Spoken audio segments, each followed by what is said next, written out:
Ya, selamat pagi anak. Pagi. Bagaimana kabar kalian? Baik. Dari muka-mukanya ya, kita lihat kabarnya baik. Oke, untuk itu apa ambil dengan absen dulu. Siapa? Absen dulu ya. Jadi ini saya Hadir. Ketut Baruni, Hadir. Mati Putra, Hadir. Kade Putri, Hadir. Muhammad Yugi, Hadir. Pandi, Putri, ya. Oke. Jadi untuk hari ini yang memimpin mantan guru Putri akan berdiri. Ayo, berdiri. Ya. Oke, bisa dimulai mantan guru ya. Mantan guru kalau Mantra guru Roy.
kitab Purana ya.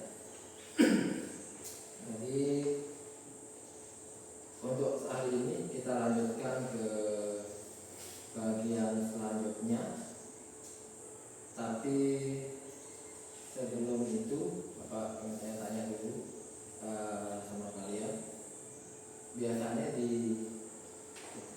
rumah, di kehidupan kita sehari-hari, pernah tak ditetapkan suatu aturan sama orang tuanya di rumah?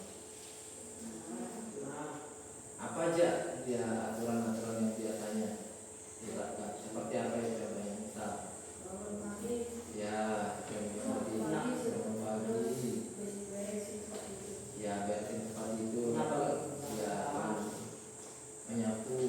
Apa Yuki? Apa kira-kira di rumahnya pernah apa aja biasanya?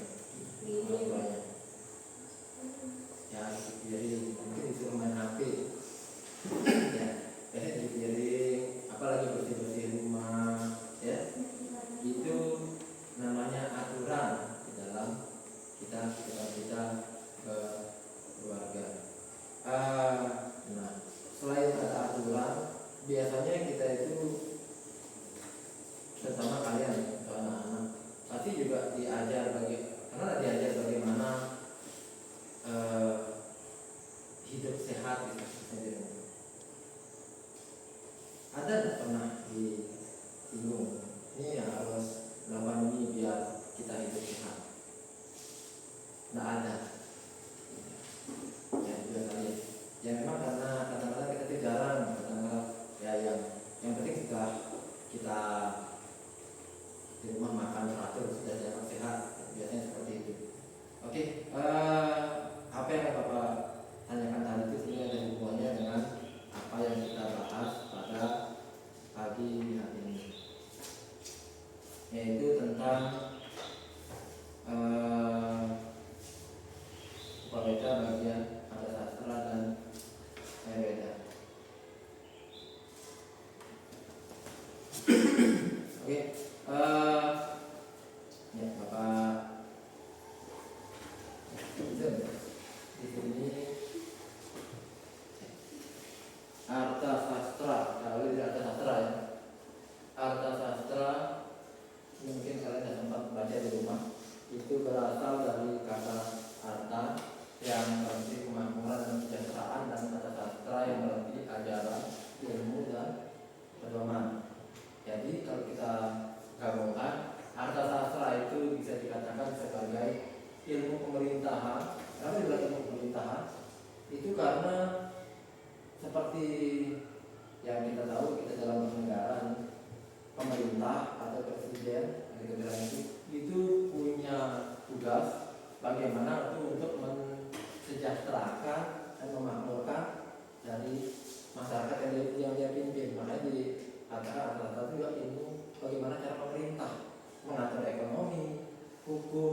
untuk kesejahteraan kita bersama.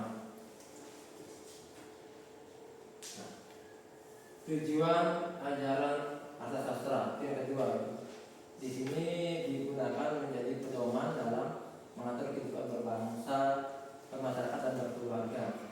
Jadi di dalam ajaran Arthasastra ini bukan hanya bagaimana cara mengatur kehidupan berbangsa dan bermasyarakat, ya, tapi juga bagaimana cara mengatur kehidupan di dalam berkeluarga.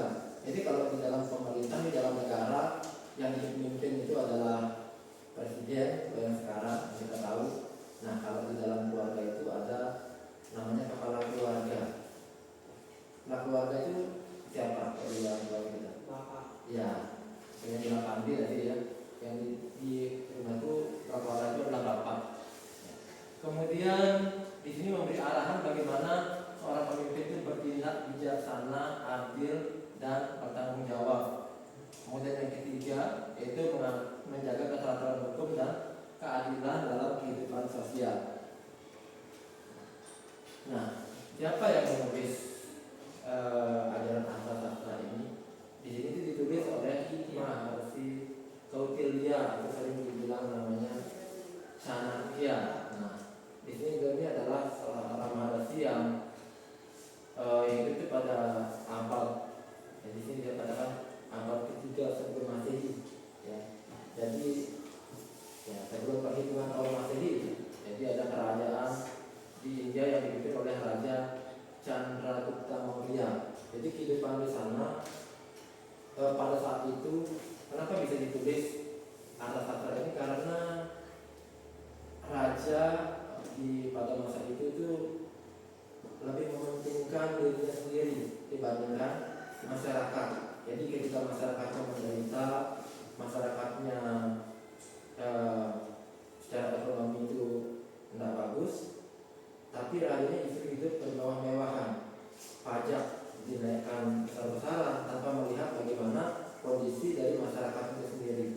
Jadi pada saat itu dikumpulkanlah oleh Maharishi Kautilya ini, dicari salah satu di antara masyarakat biasa, bukan bangsawan, bagaimana kan biasanya yang dikira itu bangsawan, masyarakat biasa, ya, yang nanti dibimbing untuk bagaimana cara menjadi pemimpin yang seharusnya, ya, menjadi pemimpin yang bisa mengayomi masyarakat. Nah, di sini saya tulis tadi ada isi dari ajarannya. Ya. Isinya itu yang pertama tentang ilmu pemerintahan, bagaimana seorang raja yang memimpin dengan adil, ada hukum dan peradilan, ya, bagaimana tata cara di dalam membuat aturan, memberi hukuman dan menegakkan keadilan. Ya. Kemudian yang selanjutnya yaitu ekonomi dan keuangan. Jadi seorang raja itu juga diajarkan bagaimana cara mengatur pajak, perdagangan, pertanian, serta kesejahteraan rakyat. Ya. Jadi seorang raja itu tidak dibenarkan ketika masyarakat itu menderita seperti kondisi kita saat ini, terus menaikkan pajak yang gila-gilaan, besar-besaran. Ya. Raja atau pemerintah itu juga sebenarnya diajarkan bagaimana cara mengatur perdagangan dan pertanian, dan sampai seperti di negara kita. Lahan kita ini luas, ya, subur, tetapi lahan yang subur dipakai untuk membangun untuk pemerintahan. Padahal itu sebenarnya bisa digunakan untuk petani. Jadi masyarakat kalau sudah musim paceklik biasanya kekurangan pangan. Itu yang terjadi kalau cara mengelola suatu wilayah itu keliru. Itu menurut ajaran Arthasastra. Kemudian ada militer dan pertahanan. Jadi di sini raja itu juga punya tugas, pemimpin punya tugas bagaimana mengatur strategi perang dan menjaga keamanan negara, jangan sampai satu wilayah itu lepas dari kedaulatan negara ini. Kemudian yang selanjutnya itu etika kepemimpinan. Jadi seorang pemimpin itu harus punya sifat yang bijaksana, berintegritas, dan mengutamakan kepentingan rakyat. Ya, jadi di sini berintegritas artinya bisa dipercaya apa yang diucapkan Kalau pemimpin itu yang sampai yang diucapkan A, yang dilakukan B, ya. Janjinya misalnya, oh saya akan pajak tidak akan ditingkatkan, lapangan pekerjaan akan saya buat segini, tapi kenyataannya tidak ada yang terrealisasi sama sekali. Itu bukan seorang pemimpin yang punya integritas. Ya. Jadi kalau menurut ajaran Sastra, apa yang diucapkan oleh pemimpin itu harus bisa dia tunjukkan dengan bukti. Ya. Nah, selanjutnya itu tentang Ayurveda. Tadi kita bahas juga berasal dari kata ayus. Di sini yang artinya hidup dan Veda artinya yang pengetahuan. Jadi ya kalau digabungkan Ayurveda itu berarti ilmu pengetahuan tentang kehidupan. Jadi dikatakan tentang kehidupan. Jadi bukan hanya sekedar mengajarkan di sini bagaimana menjaga kesehatan badan, kesehatan jasmani, tapi juga bagaimana menjaga kesehatan rohani serta bagaimana menyeimbangkan hidup kita. Nah, ini ada di gambarnya. Datang gambarnya ya. Ini kitab Ayurveda. Nah, ditulis juga di sini oleh seorang begawan yang bernama Danwantari. Jadi tujuan ajarannya ini ada beberapa di sini. Yang pertama, menjaga kesehatan tubuh, pikiran dan jiwa, menyebabkan penyakit lalu keseimbangan unsur dosa, ada wata, pita dan kapha istilahnya, mengajarkan bagaimana cara kita hidup selaras dengan alam.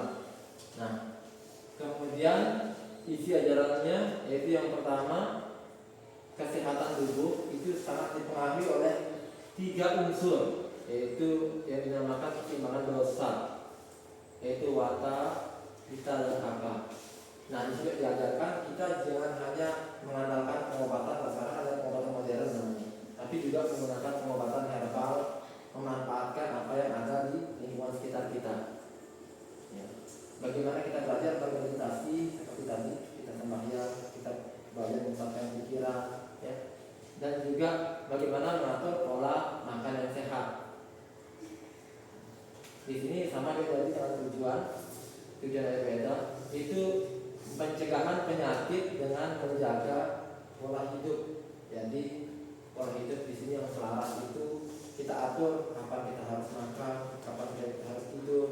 Jangan sampai kita tidur jam 8, yang biasanya untuk kesehatan ada tidur jam 12, jam 1 malam. Itu udah namanya tak seimbang. Biasanya kita makan di sarapan jam 7, tiba-tiba nanti jam 10 kalau kita sarapan. Ya, makan malam yang seharusnya bagus itu jam 6 misalnya, jam 6 sore, nanti jam 10, jam 9 baru kita makan. Itu namanya ketidakseimbangan, ya, tidak ada selaras namanya. Kemudian penyembuhan bukan hanya fisik tapi juga penyembuhan pikiran dan spiritual. Jadi kalau orang sakit itu yang disembuhkan bukan hanya badannya tapi juga pikirannya. Kalau misalnya nih orang sakit dan pikirannya dibuat stres, dibuat pusing, dari semua walaupun dikasih obat. Karena kenapa? Pikiran juga menentukan bagaimana tubuh kita bereaksi. Ya. Kalau kita sakit, kalau misalnya kita sakit banyak yang dipikirkan, walaupun dia dikasih obat dia bisa sembuh, tapi karena pikirannya masih kemana-mana, stres, justru tambah sakit, bukan tambah sembuh ya. Jadi itu makanya dikatakan bahwa penyembuhan itu bukan hanya badan kita, tapi juga pikiran dan spiritual, jiwa. Nah, di sini ada 8 bagian-bagian daripada Ayurveda. Nanti juga bisa kalian lihat di buku paket kalian, ini juga ada. Atau paketan sedikit. Itu tentang Salya, Saukya, Kaya Siksa, Buddha Widya, Pemara Bhaktia, Aganta Tantra, Rasa Yama Tantra, dan Manjukarana. Nah, ke-8 ini membahas tentang ilmu bedah, ilmu penyakit, tentang obat-obatan, psikoterapi, pendidikan anak-anak, ilmu toksikologi, ilmu mukjizat, dan ilmu jiwa remaja. Nah, di sini apa rasa ada banyak yang tahu ya apa itu obat-obatan, toksikologi. Nanti ada namanya toksikologi. Toksikologi. Belajar. Ini berkaitan dengan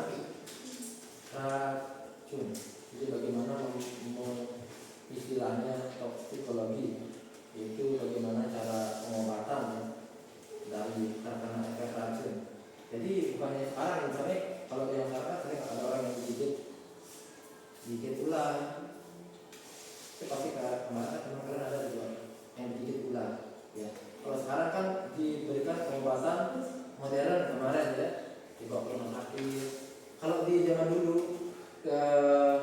di dalam ajaran Ayurveda pun ada namanya bagaimana cara pengobatan ketika terkena racun yang namanya ilmu toksikologi. Itu ada di pembelajaran ajaran tantra, tapi menggunakan obat-obatan yang masih herbal.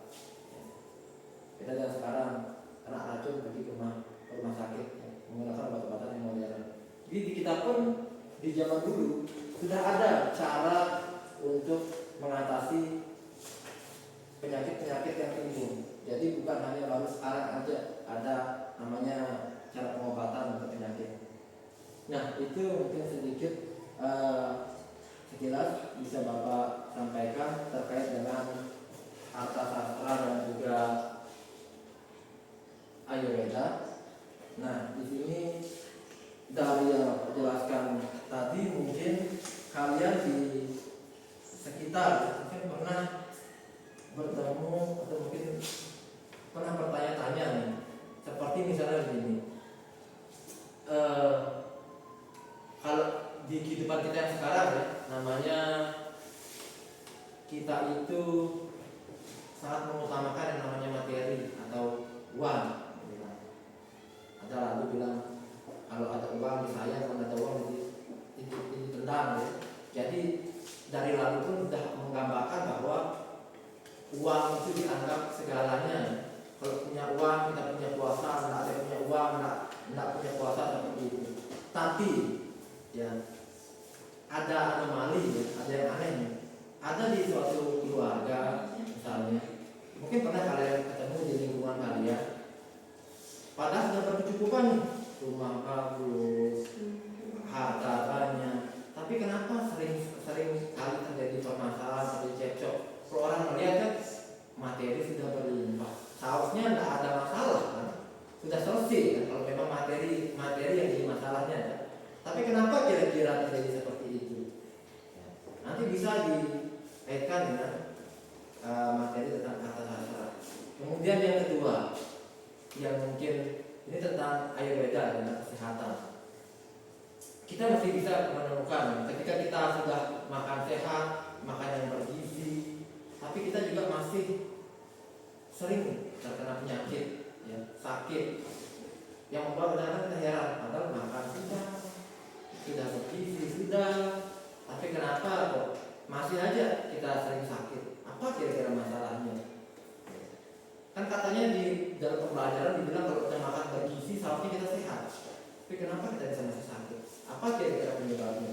Nah, mungkin permasalahan itu nanti yang bisa kita kaji bersama. Dan untuk kelompoknya sama seperti kemarin sudah kita bagi ya.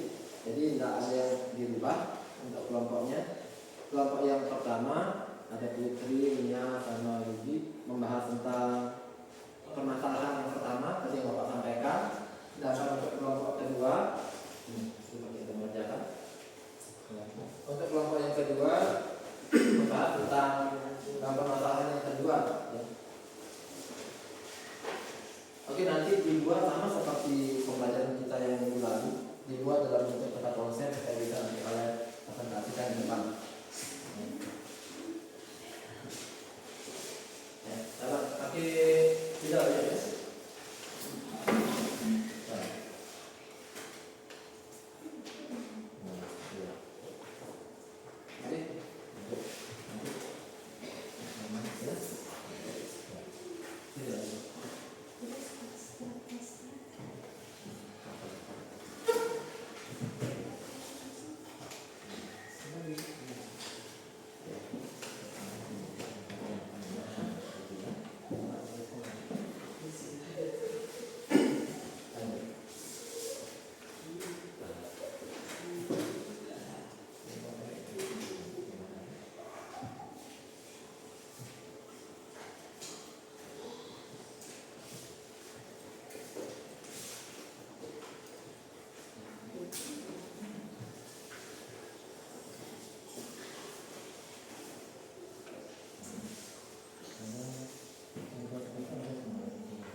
masih bagus, tapi ada kalau bagus bisa.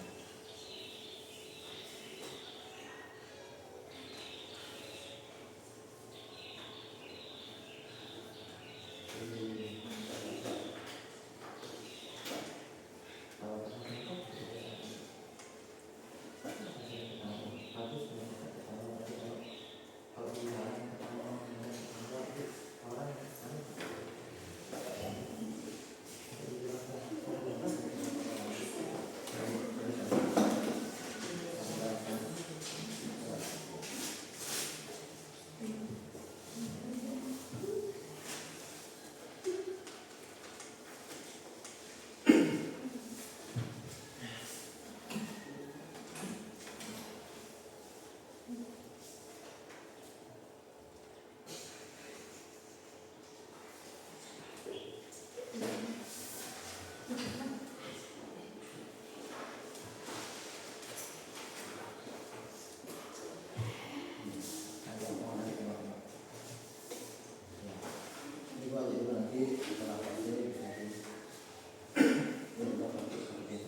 menjawab permasalahan ini, maka kalian akan mengatakan presentasi dengan apa yang sudah kalian buat.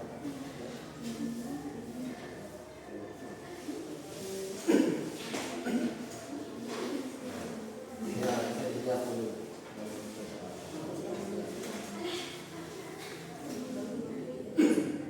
Nanti kita carikan di pertanyaan.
dengar aja. Pengertian. Artra sastra berasal dari kata arta, kemakmuran, kepemilikan, Ya, apa lagi?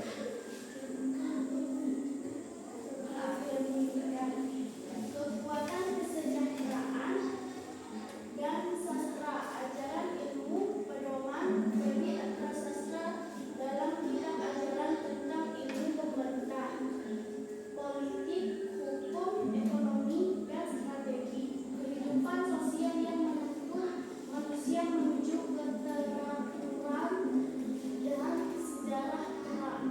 kesejahteraan. Ya, giliran nih. Sifat ini sering disebut sebagai pedoman negara atau ajaran tentang bagaimana menjaga ketertiban masyarakat dan negara. Ya, giliran itu. Giliran ada. Ya. Isi ajaran 1. Ilmu pemerintah 2. Hukum dan peradilan 3. Ekonomi dan keuangan 4. Militer dan pertahanan 5. Etika kepemimpinan. Ya, lanjut lagi. Apa lagi? Giliran aja. Ini ya. Gitu. Jadi. Pentingnya aturan dan tata krama dalam keluarga. 1. Agar kehidupan kita menjadi lebih tertib dan teratur. 2. Agar kehidupan di dalam keluarga menjadi lebih baik dan harmonis. 3. Supaya tidak terjadi pertengkaran mengenai tugas dan tanggung jawab yang harus dilakukan. Cara menerapkan ajaran Artama Sastra. Ya. 1. Membantu membuat aturan rumah tangga yang adil. 2. Menumbuhkan sikap disiplin, tata krama, dan saling menghargai. 3. Membimbing penyelesaian konflik dengan musyawarah. Ya. Yang kelima, aturan keluarga, pola makan sehat. Yang pertama, aturan tata krama dan etika. Kedua, aturan tugas dan peran. Ketiga, aturan keharmonisan. Keempat, aturan ekonomi dan kehidupan sehari-hari. Kelima, aturan pendidikan dan pembinaan anak. Sekian presentasi yang kami sampaikan. Mohon maaf bila ada kesalahan. Saya tutup dengan Om Santi Om. Ada yang ditanggapi? Ada Baik. yang pengertiannya kurang jelas. Ya. Tadi pengertiannya tadi disampaikan kurang jelas ya penyampaiannya. Itu tanggapan sebenarnya. Ya. Nanti ke depan ketika menyampaikan ya, nanti bisa nanti juga jelas ya tulisannya mungkin lebih kecil lah tulisannya ya. Nah, itu masukan temennya ya. Ini tulisannya bisa lebih dibesarkan. Oke, ada lagi? Nah, ada. Oke, ada silakan dulu. Oke, ada peserta tangan. Oke, kelompok yang kedua. Maka yang kedua. Giliran aja baca nanti ya. Giliran biar semua dapat baca.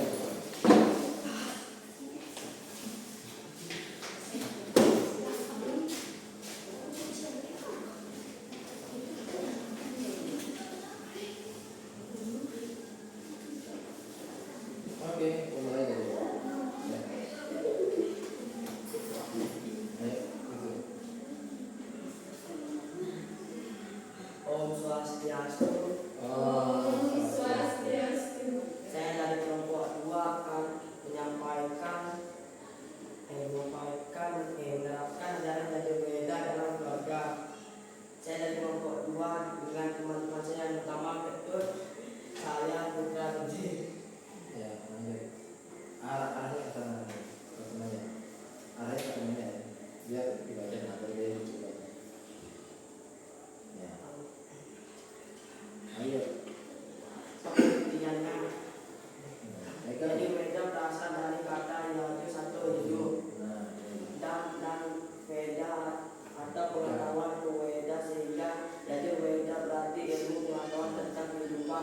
Jadi weda adalah salah satu upaweda atau ilmu tambahan dari weda yang membahas tentang kesehatan jasmani, rohani serta keseimbangan hidup manusia.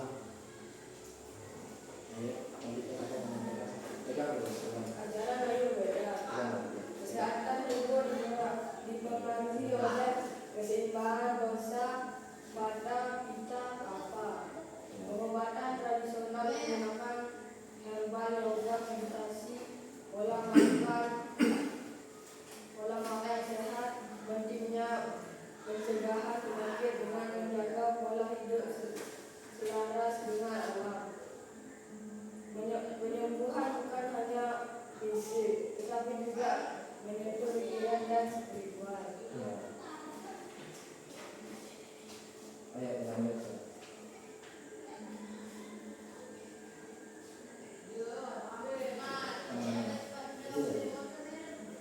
Aturan keluarga pada makan sehat. Kebiasaan pola makan bergizi seimbang dengan mengonsumsi aneka ragam makanan seperti sayur dan buah, protein dan karbohidrat kompleks, serta membatasi makanan tinggi garam dan lemak.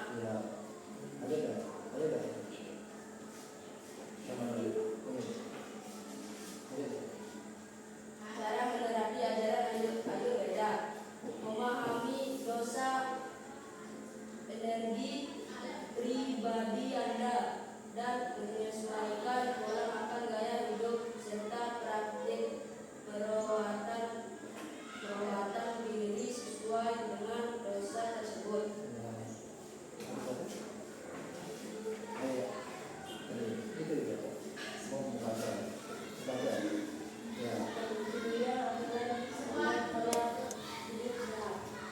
Menjaga kesehatan tersebut, menjaga daya tahan tubuh dari pola makan seimbang dan ramuan herbal, buat penyembuhan alami tanpa efek samping berbahaya.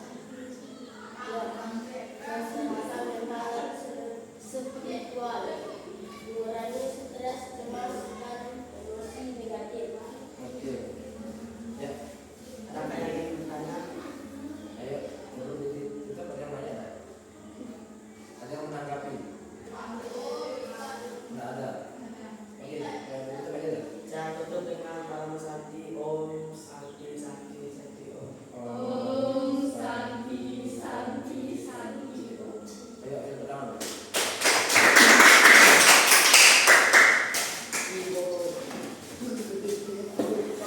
Oke, itu tadi ya dari penampilan yang kedua, tadi sudah banyak dibahas.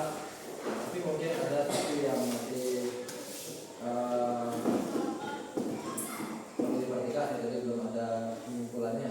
Penyimpulannya terkait dengan yang Pak sampaikan tadi. Ini permasalahan kita ya, kedua ini ya. Mengapa dalam menyebutkan masalah Allah kira-kira kenapa? Apa jawabannya dari kita? Tadi dari yang sudah disampaikan tadi. Kenapa kok masih tetap ada masalah nih? Walaupun yang kebutuhan ini dulu, yang dari kelompok satu dulu, kelompok atas. Kenapa kira-kira? Uang sudah terpenuhi, tapi kok masih terjadi masalah? Kalau dilihat dari yang tadi, kenapa kira-kira? Ada apa yang kurang?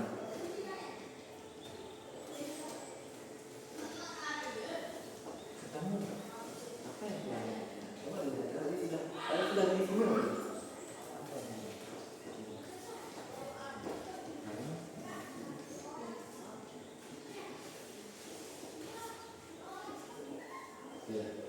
Ini dulu ke yang kedua ya. Kenapa kita masih sering masalah penyakit walaupun sudah makan yang bergizi? Kira-kira kalau tadi yang dibahas itu kenapa kira-kira?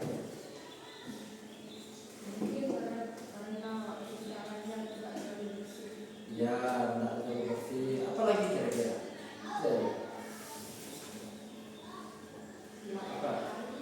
Ya, makannya tidak ya makan tidak teratur, tidur kurang diatur ya. Itu ya, itu jadi sudah dibahas di dalam presentasi tadi. Cuma masih masih belum terlihat tersampaikan ya. Ya. Jadi gitu ya. Jadi yang permasalahan yang pertama sebenarnya sudah dijelaskan tadi di dalam presentasinya. Kenapa masih muncul masalah walaupun sudah terpenuhi itu karena kurangnya aturan biasanya ya. Jadi itu makanya pentingnya kita punya aturan di rumah walaupun secara materi kita sudah terpenuhi, tapi kalau pembagian tugas tanggung jawab itu tidak seimbang, maka akan ada satu yang merasa dirugikan dan satu yang dirasa akan diuntungkan. Jadi itulah yang menyebabkan timbulnya masalah ya, walaupun secara ekonomi terpenuhi. Makanya di dalam ajaran Santa Sastra dikatakan bahwa pemimpin atau kepala keluarga itu harus bisa buat aturan, bukan hanya memenuhi kebutuhan uangnya aja nih, tapi aturannya, misalnya ibunya ngapain, kepala keluarga bapaknya tugasnya apa, anak-anak tugasnya apa, jangan sampai keluarga main HP aja aku bantu ibu sama bapaknya, itu juga namanya tanpa aturan. Aturannya harus dibuatkan. Jadi kalau sudah terpenuhi kebutuhan sehari-hari aturan ada, maka seperti yang tadi Bapak sampaikan, permasalahan itu akan semakin kurang munculnya, bisa diminimalisir. Nah, yang kedua, seperti yang saya katakan tadi, benar-benar sudah ada di dalam apa yang diinformasikan bahwa walaupun kita mungkin sudah makan sehat, kita juga bisa terserah karena kita hidup belum seimbang, seperti yang disampaikan sama di dalam ajaran Ayurveda. Yang menyebabkan penyakit itu adalah ketidakseimbangan. Kalau semuanya sudah seimbang, maka kita itu akan diminimalisir sekarang sama penyakit. Itu mungkin yang bisa Bapak tanggapi, Bapak beri penjelasan dari apa yang sudah disampaikan tadi. Nah, yang selanjutnya sebelum kita akhiri, kita refleksi dulu. Nah, dari apa yang sudah kalian sampaikan tadi, depan dari diskusikan lumayan panjang tadi, kira-kira apa yang sudah kalian pahami tentang materi sebenarnya yang depan materi sastra dan apa kira-kira yang akan diubah kebiasaannya nanti di rumah setelah kalian paham. Itu yang pertama dari kelompok sastra. Apa kira-kira yang akan diubah? Kan tadi bicara tentang aturan, kita bicara tentang aturan yang, nah kira-kira di apa yang akan dipraktekkan? Ada mungkin sendiri apa kira-kira setelah di rumah?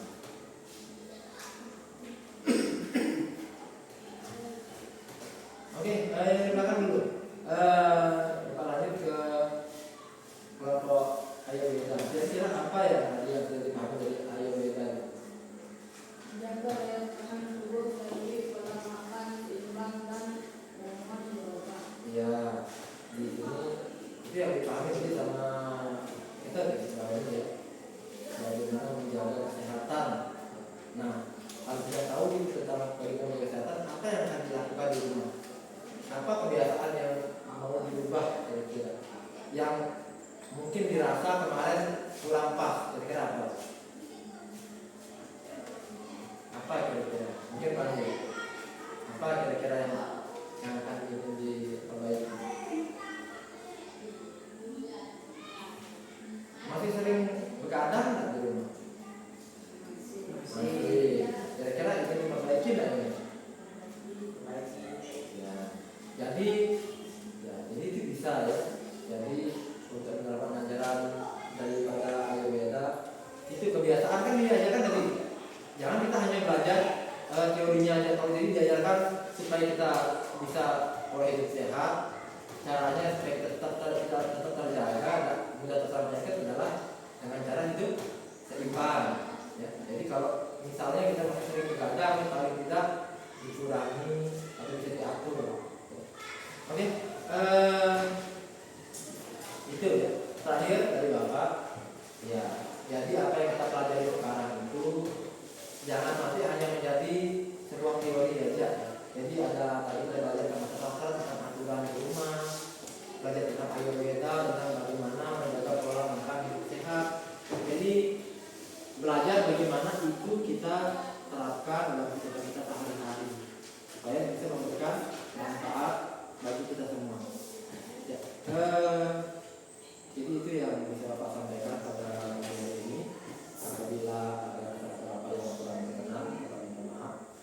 dan mengucapkan terima kasih